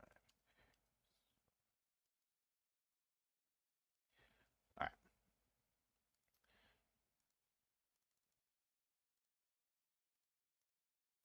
Oh, we got something.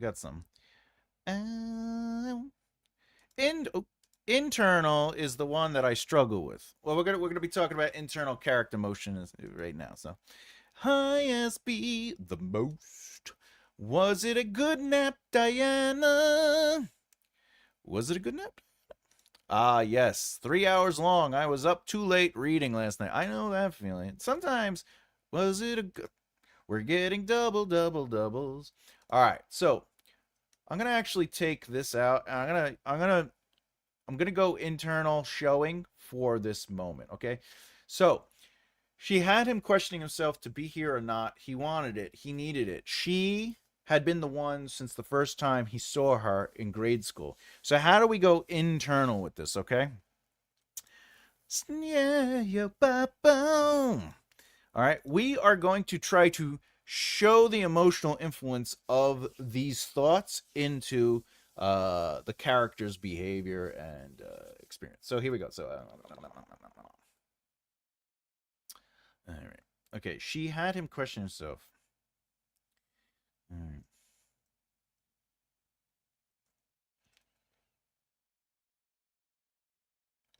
He leaned over, pausing.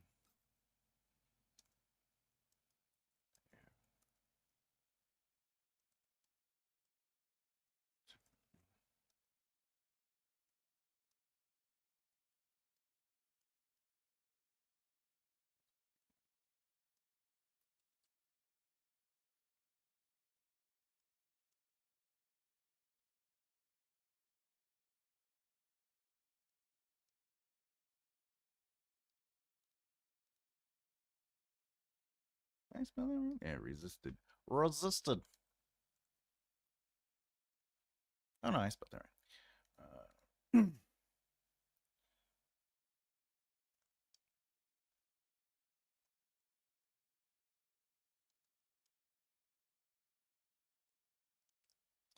Anyway, okay. All right, so we're getting a little deeper into it, right? So he leaned over, pausing. The air moved differently, fighting against his breathing. His hand, right? His hand resisted his wantonness, his truth. All right. Belonging.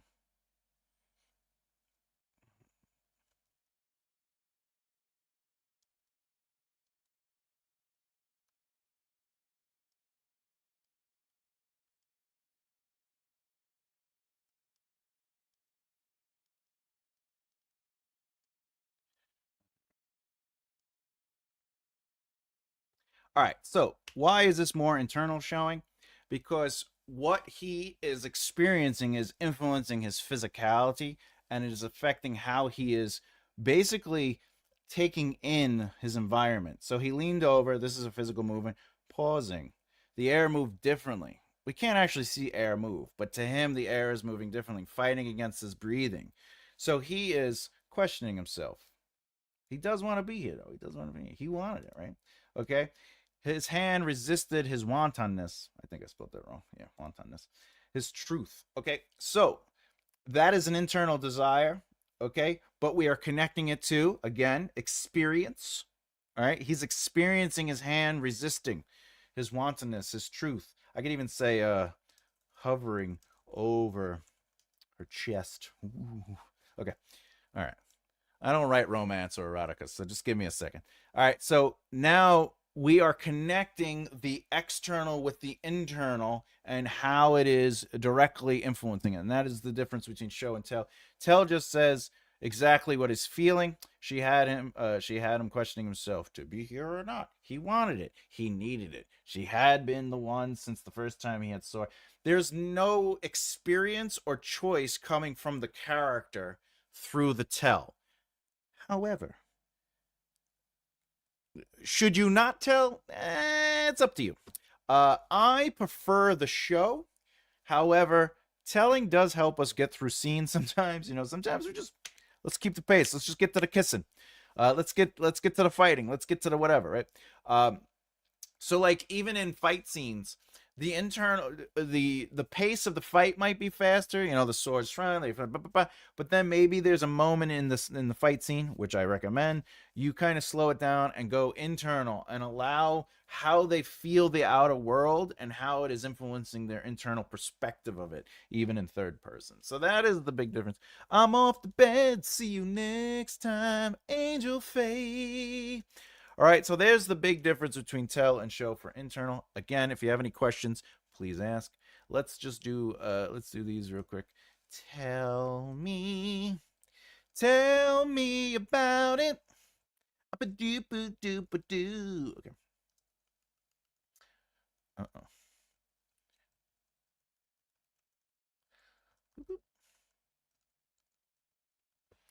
99 Angel. Boo-doo-doo-doo-doo. Okay.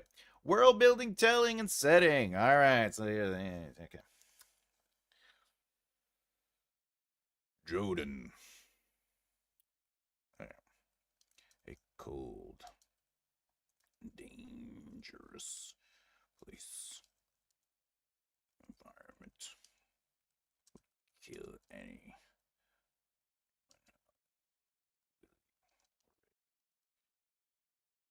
Make their way across the plains of Cask.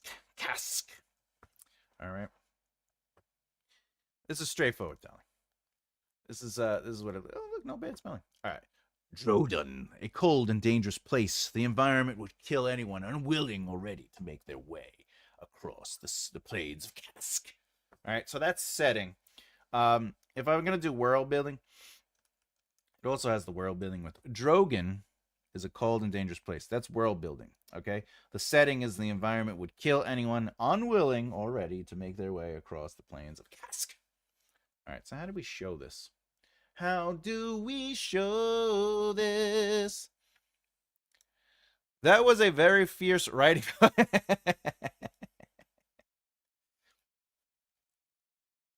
Well, I try to get into the emotional groove of it. All right, Drogan and Drodan. Okay. So again, we want to move through the emotional experiences and choices of a character. So, all right, a blue stain frost.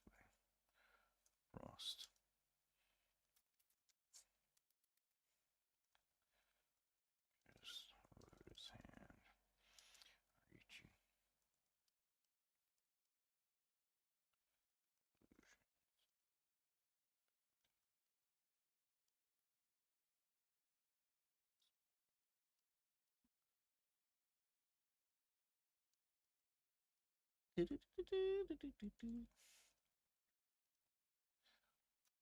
Flicked his face.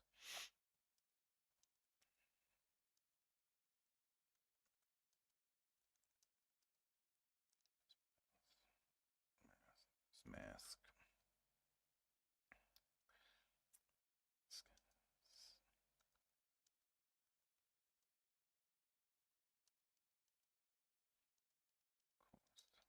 Oh no. Protection of his eyes at the cost of his chin. All right.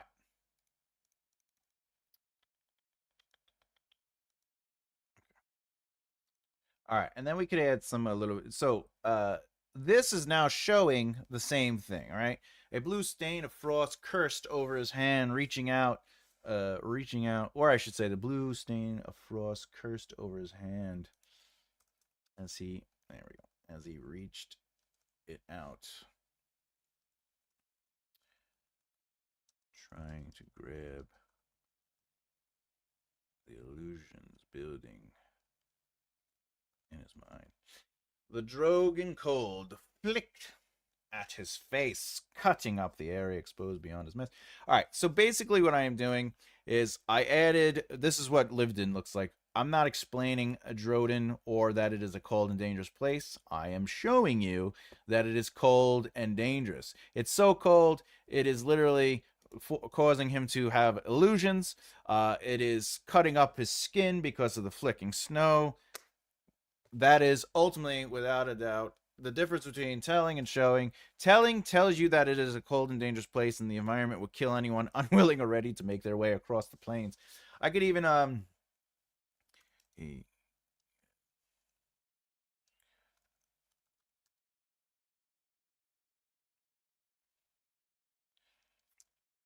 here we go. He collapsed collapsed.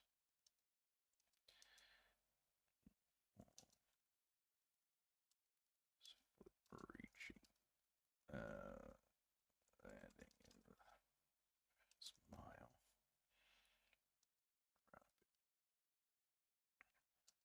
Snowfields of Cask.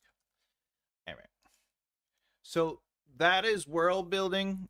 That's world building and, of course, setting. We are building the world. It's the fields of Cask. They are snow fields of Cask. That is lived in world building showing. And the reason that is lived in is because we are not explaining it, but we are exposing it. We are showing it through the way that the character. Honestly, I should give his name. Chris. Chris Collapse.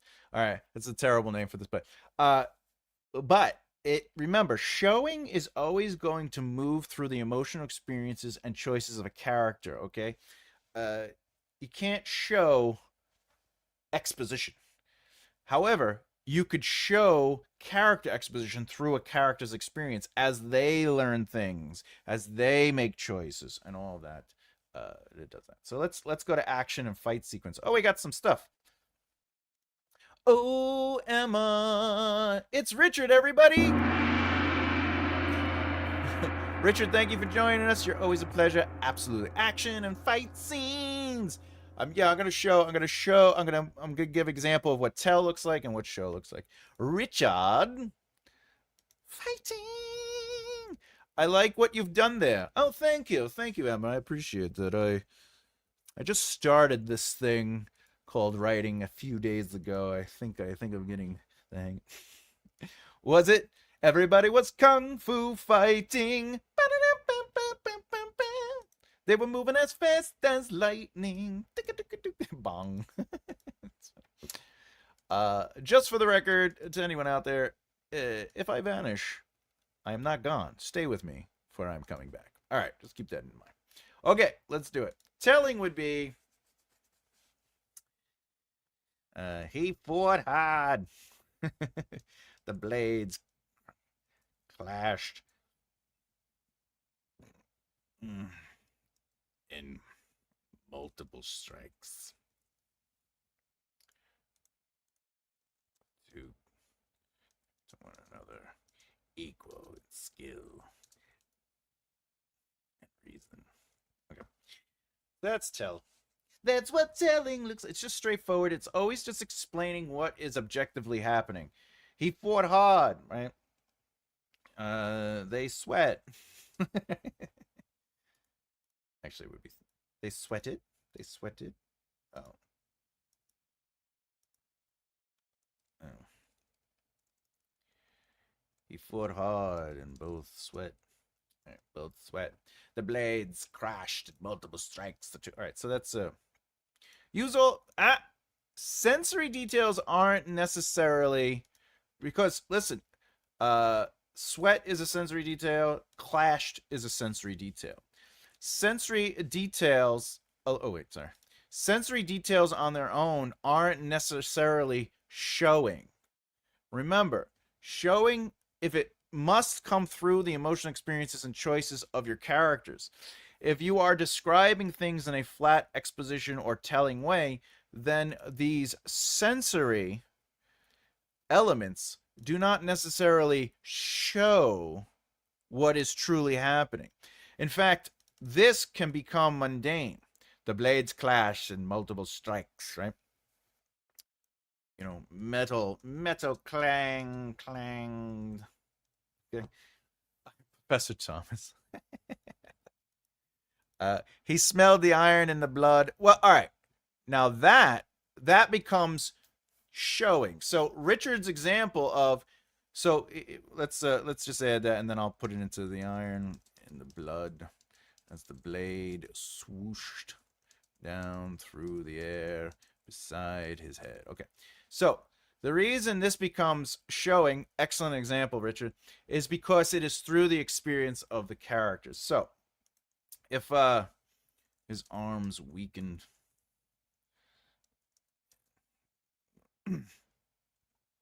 clash of steel. All right, let's see. Richards. Richard's arms weaken in the clash of steels. The sword holding his strength. It's his arms. All right. All right. Loosen to a rubber. All right. He smell. I would probably get smelled iron. I would do this. I would do this. I go. Blood splashed across his face. The iron in the blood. Anyway.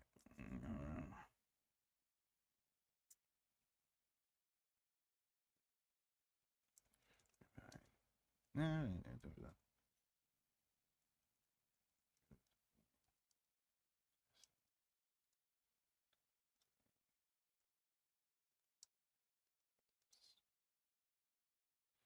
screaming as the blade swished down, cutting the air. Besides, cutting the air.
All right. Richard. Oh, we got a whole bunch. The prose is very beige in the tell example. Yeah, beige. Yeah, it's fine. Beige is fine. Uh, it's as if this fight scene was an IKEA instruction manual. Yeah, that's right. Like, so telling is like, yay, I'm helping. You did very good. That was a very good starting point. The only thing is, you were adding. There was a few filter words in there. So like, smelled. Yeah, he smelled is a filter word. So I would just be more direct with that. That's all. Um, you're beige. That's funny. My dinner was beige. That's funny. Teacher's pet. Jealous. Maybe. It was beige, which is why you got told off. Heyo. Absolutely. Jealous. Repetition of the word blood in that sentence, Tom. Oh, schnoot. Well, first of all, let me. You're allowed to use a word more than once, just for the record. But the sword holding his strength as his arm loosened to rubber. Blood splashed across his face. The iron. Okay. A blanket of red splashed across his face. Sheet of red splashed across his face. The iron and the blood drilled. He leaned himself.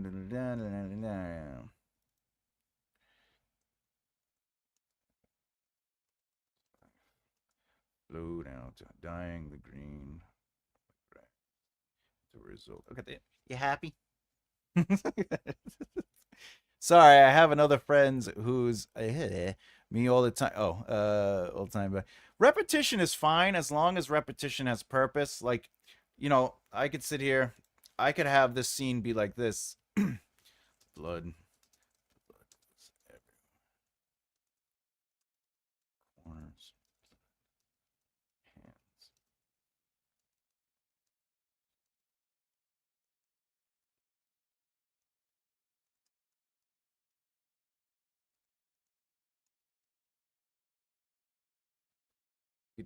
You're allowed to do repetition if it has purpose.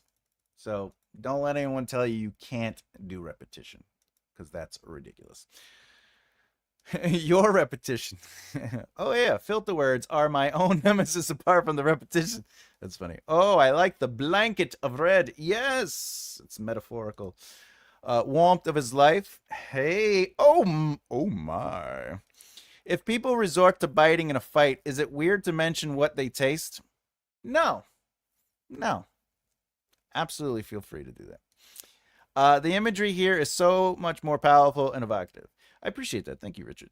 Yeah, the goal is that the show of the fight and action sequence is not just the movement of the fight, but also that we are exploring how it is affecting the character altogether.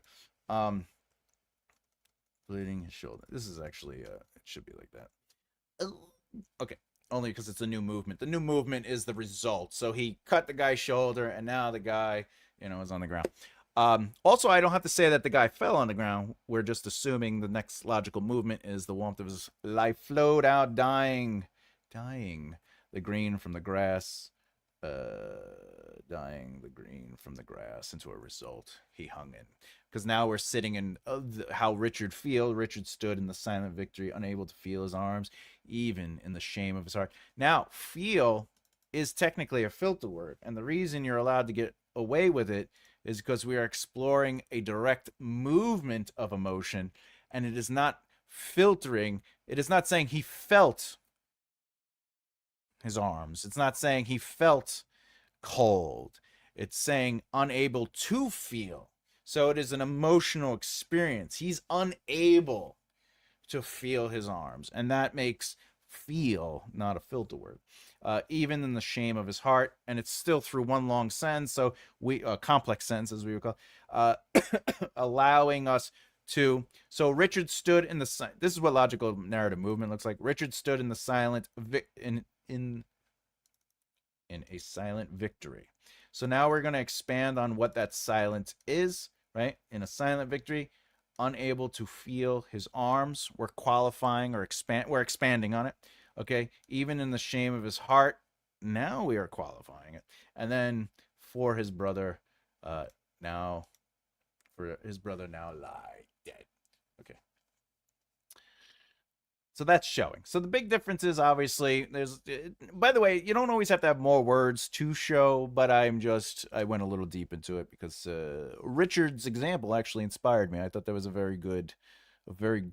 but by the way, he smelled it. This is a great example of a first draft, right? A first draft line is you would have the filter word in there. You would have, and that's okay.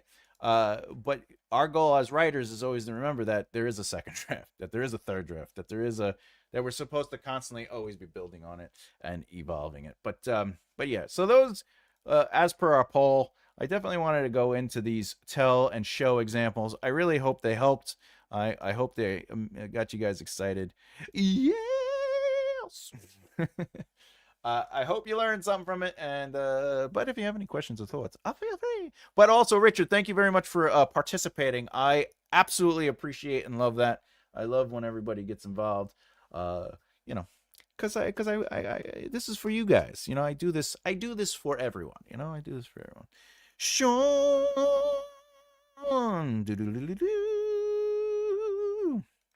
Richard inspired. It's better than Prince Albert inspired. I'll be honest, because the last time I got that, anyway, I still can't sit down properly. All right. Other than that. All right, let's go to the wibble wobble stuff of everything. Remember to bloop the beard, bloop that like button, and if you didn't know, I have books available. That's right. We have the 27 plot point outline, which is currently available. It is not just how to outline for anyone who might be uncomfortable with the idea that I am demanding or expecting people to outline. No. This book is about narrative construction and narrative movement. However, I do explore the process of outlining, and I give real-time examples within it. In fact, I show how to do a short form, an extended, and a zero draft outline within the book, full one. I do break down the Pirates of the Caribbean and show you how they move through the 27 plot points. But again, for anyone out there who might feel, I am not demanding that you outline, but this book isn't just about outlining. It's about understanding narrative movement and beats. Of course, Death of the King is chapter 21 is starting tomorrow on Monday. I release a chapter every week, and it gives you insight into how I write. It shows you a little bit of my choices, and it explores the short form, extended, zero draft, first draft, and third draft of the book. It is educational. Also, I am currently working on the How to Write series that will be available for the Scribe tier on Patreon. So not only do you get Death of the King, but you will get that fully fledged video class. And of course, if you didn't know, I have Breaking Down sixes. All right, everybody, that was a lot of fun. Oh my God, merch! I do have merch. I have merch. Look, boom, behold the sound of bloop bloop. Okay. Yay to all. Thank you so much, flowers. Thank you very much, flowers. Boom, boom, boom. My age just came out in that song. Have you bought all of it? Emma, she didn't buy all of it. I know she supported me by purchasing 2 of my books, though, and I am beyond honored and grateful for that, because you don't understand. The reason we authors write books is so we can share the experiences and these stories and the knowledge.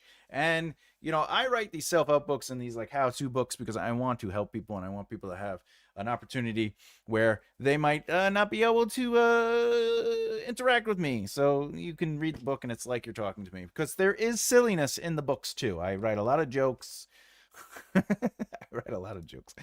But I assure you the knowledge is quite profound in my mind. I am self-proclaiming the profoundness. But I do have some nice reviews on the Breaking Down success. Not that it matters. I'm just saying. Much love to everybody who's been doing so much. We're over a year doing this series, right? The Write With Me series, from concept to conception. We're over a year, and we've been slowly and amazingly growing this series, and everybody that's been here and supporting us and staying here. It's just, I am over, and I can get emotional because I cry when I eat the cakes when they're delivered. I mean what I mean is all I'm saying. All right, with that, what do we got here? Oh, the jokes. You're just upset because I made fun of the Shadow Daddies. Cakes. That's right. I got a cake on my birthday. It was very nice. Cake. What is it? What is it? Sitting at the starting line, engines pumping and rumping in time. The flag like goes. Cake is absolutely by far one of my favorite bands, even though I'm a metalhead. Birthday cake is the best cake. Cake. All right, everybody. We did 2 hours today. I'm very happy. So everybody out there, much love. Oh, let's just, for next week, we have stuff coming out this week. What we got? Let me give you the sketch. You want to do this? We'll do the sketch. You want to do the sketch? Is that what they call it? The sketch? Is that what the kids are calling it nowadays? The sketch? Let's talk about the sketch. I'm glad it was fun, Richard. Very grateful that you dropped by. I assure you. I mean what I say what I mean. All right. Let's see. We have, plot point 9 will be discussed on Wednesday. Then I'm doing a video, a requested video on 5 amateur writing red flags that I've seen as a developmental editor and writing teacher. What are 5 red flags I've seen for amateur writing? Of course, I frame it in a way that shows you, like, these are things I've seen, but this is really, how you can work it to your benefit. I have an amazing video coming this week on Friday. It's an interview with one of my author heroes. So it's an author that inspired me to dive into fantasy and write. They're somebody that wrote one of my favorite books, Good Times Stay Warm, Peeps. If you don't know, I did a whole Rewrite the Greats on it. It's this book right here, Lord Soth. I am going to. I have an interview that I did with Ido van Balcom, and it was fantastic. It was really. I could not believe that I got a chance to interview one of my author author heroes. He reached out to me. He had seen the video, and we had a really nice discussion. And I'm really happy about that video. So that will be Friday. Saturday, I am starting a new series on every 5 Saturdays. It's called Analyze a Chapter, and this Saturday we are going to be analyzing heroes.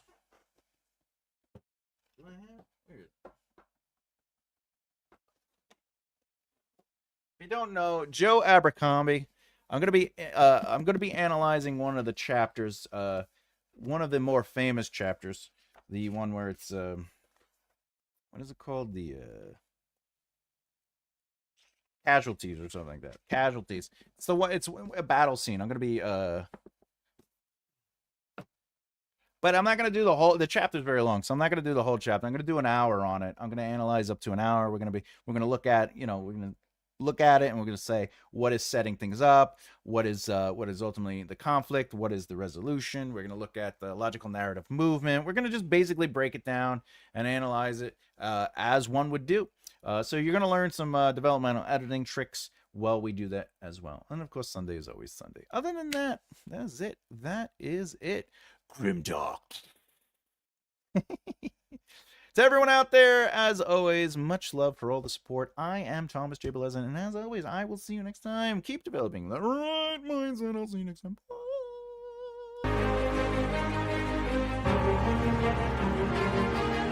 Bye.